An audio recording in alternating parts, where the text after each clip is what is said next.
a large part of it came about through the colonization of Christianity. So, you go back to Constantine the Great in the fourth century, where he fought the civil war against his brothers, right? And then he saw the sign of the cross, and he claimed that sign for himself, right? He appropriated that sign for himself, and he made it a symbol for his state religion, his Roman religion, right? So to be a citizen of Rome was to be a Christian, and to be a Christian was to be a citizen of Rome. And there are benefits from that. Of course, he won the war against his brothers, the civil wars, and he gained power, and he Christianized the world.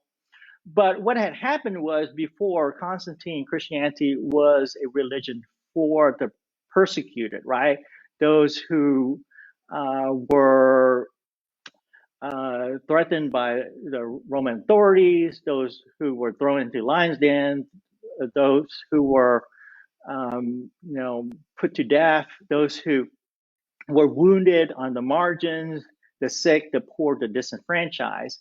And now it became a religion for the people who did all those bad things. So it became, it changed. It went from a religion of the victims to a religion of the victimizers. And so Western Christianity, then, what we have in Europe and what we have in the US, by and large, is a product of that. We've inherited that Christianity that Constantine led for us. We've inherited that colonized Christianity. Yeah.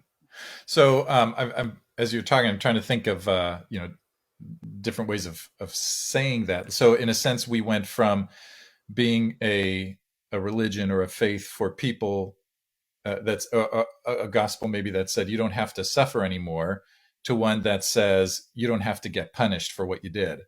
Yes, exactly. Yes, Marcus. Yeah. That's another way to put it, right? Yeah. So that, any given Sunday at any given church, a person can go in and they could hear a sermon.